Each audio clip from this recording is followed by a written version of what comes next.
Hey everyone, so we're going to go ahead and do the summaries of chapters 13, 14, and 15. Remember, this is actually not going to be due until next Monday, but if you don't want to be stressing over Thanksgiving break, it would be great for you to get this done today. All right, so summary of chapter 13. We're going to jump right in because we only get 15 minutes. And Alexandra announces that at Atticus's request, she's coming to live with him for a while. Because I don't know if you remember the last chapter, she was outside of their home after Calpurnia brings Scout and Jem back from church. So we're going to go ahead and move forward. She goes to great pains to educate the children and the importance of the finch breeding, kind of like when you have like pride in your last name, like I'm Mrs. Cancius, so it'd be like if I taught my kids, yeah, Cancios are the best, everyone else isn't. She kind of does that and tries to teach the kids superiority, which is definitely everything against what Atticus has taught them to believe. So it goes on so far that Atticus actually delivers and tells Jem and Scout kind of something that's not in his character, and he tells them to forget about it. So it's a really quick chapter. So we're going to move forward. Have you come for a visit, Auntie? I asked. And Alexandra's visits from the landing were rare, and she traveled in state. She owned a bright green square Buick and a black chauffeur, both kept in an unhealthy state of tidiness, but today they were nowhere to be seen. Didn't your father tell you? She asked. Jem and I shook our heads. Probably he forgot. He's not in yet, is he? No, he doesn't usually get back till late afternoon, said Jem. Well, your father and I decided it was time I come to stay with you for a while. Go ahead and read a little bit more of her reasoning. It's actually something I questioned about on homework. We're going to move forward. We're skipping a lot. She really goes on and on about the finch breeding. She never left a chance escape her to point out the shortcomings of other tribal groups to the greater glory of our own, a habitat that amused Jem rather than annoyed him. Auntie better watch how she talks. Scratch most folks in Maycomb, and they're kin to us. So basically, Jem doesn't feel comfortable with his aunt constantly talking bad about other people because he's like, they're close to us, kin, as in family. That's another word for family. So he's a little uncomfortable with his aunt saying these things. This is where we skip a lot, so you're welcome. We're going to skip, and go all the way. You are going to start reading about Atticus's speech that he tells Jem and Scout that isn't really in his character. So I want you to read it, that and this part as well. And basically, I'm going to end it with, he tells them to forget about it. I don't want you to remember it. Forget it. Actually, it's supposed to be highlighted as well. Because, Atticus is all about equality, right? He is representing an African American in trial against a white man's word. So he doesn't agree with what his sister is trying to teach his kids. All right, that's an easy chapter. Let's move on to chapter 14. As Scout innocently recounts her trip to Calpurnia's church, and Alexandra hears about it, and of course she's angry that Scout is being associated to Calpurnia's black church. So she tries to convince Atticus to get rid of Calpurnia. She pretty much says, fire Calpurnia, and Atticus refuses. And during that time, while Atticus and Alexandra are talking, Jem and Scout get into a huge fight.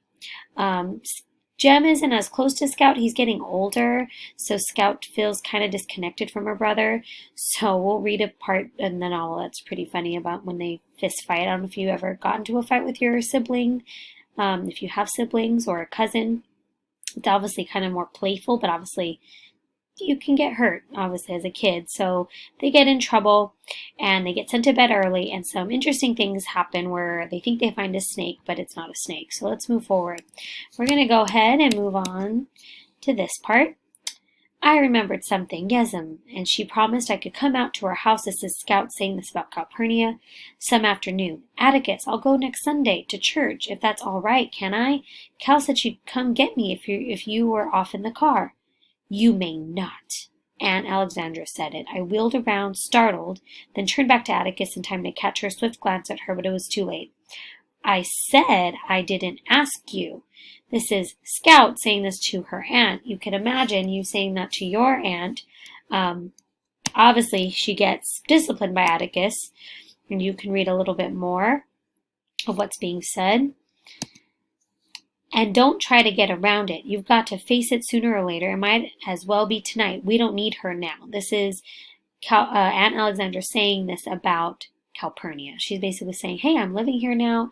I'm here helping the kids. We don't need Calpurnia. And you can read Atticus's response about that.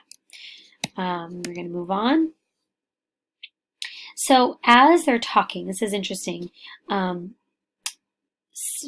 is kind of disciplining Scout in a way. He's kind of telling her, you need to stop creating issues between Atticus and Aunt Alexandra, and she doesn't like it. It's almost like if you have an older sibling and they're trying to treat you like they're the parent. No one would like that. So this is what she feels about that. His maddening superiority was unbearable these days. He didn't want to do anything but read and go off by himself. Still, everything he read he passed along to me, but with this difference. Formerly because he thought I'd like it, now for my edification and instruction? Gee, crawling Hova, Jem, who do you think you are? Now I mean it, Scout. You antagonize Auntie, and I'll spank you.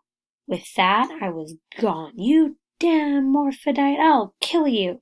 He was sitting on the bed, and it was easy to grab his front hair and land one on his mouth, meaning she punched him. He slapped me, and I tried another left, but a punch in the stomach sent me sprawling on the floor. This is the part that I think is kind of funny. It nearly knocked the breath out of me, but it didn't matter because I knew he was fighting. He was fighting me back. We were still equals. This is kind of a cute aw moment, even though they're fighting. It's pretty much a moment where she's like, wow, he still sees me as an equal, that he's not seeing her as less than, which is something she does really value her relationship with her brother, which I know doesn't seem like she does because they're fighting, but she really does. That's all, he said. Both of you, go to bed right now. That's Atticus sending them to bed. So now they're in bed, and Scout thinks she has found a snake. Something's moving under her bed. As Jem investigates, he realizes it's a person. Who do you think this person is? Some of you might be like, oh my God, is it Boo Radley? Well, let's find out. Jem made a tentative swipe under the bed. I looked over the foot to see if a snake would come out. None did. Jem made a deeper swipe. Do snakes grunt? It ain't a snake, Jem said. It's somebody. Suddenly, a filthy brown package shot from under the bed. Jem raised the broom and missed Dill's head by an inch when it appeared. Ew, it is Dill. False alarm. Don't worry, it's not Boo Radley. So basically, they ask if Dill can spend the night, and Atticus says he can. And this may seem kind of weird, and we're skipping quite a lot because this doesn't really connect with compassion as much. More so just a cute moment in the story where Dill and Scout talk. And I know this seems weird, but they're kids. Please don't picture anything perverted or gross. They're kids. Dill and Scout share the same bed, but they're just talking. They're kids. There is kind of an odd conversation about where they talk about having a baby. Like Dill asks, oh, let's get a baby, but they have no idea where babies come from. It's a very innocent like conversation. It's to the point where they think that, like you get babies from each other, but there's this man too. He has all these babies just waiting to wake up. He breathes life into them. They think babies come from like the sky. But anyways, they doze off and they talk. And at the very end, the part that I do want us to read is this. Why do you reckon Boo Radleys never run off, meaning ran away from home? This is Scout asking Dill.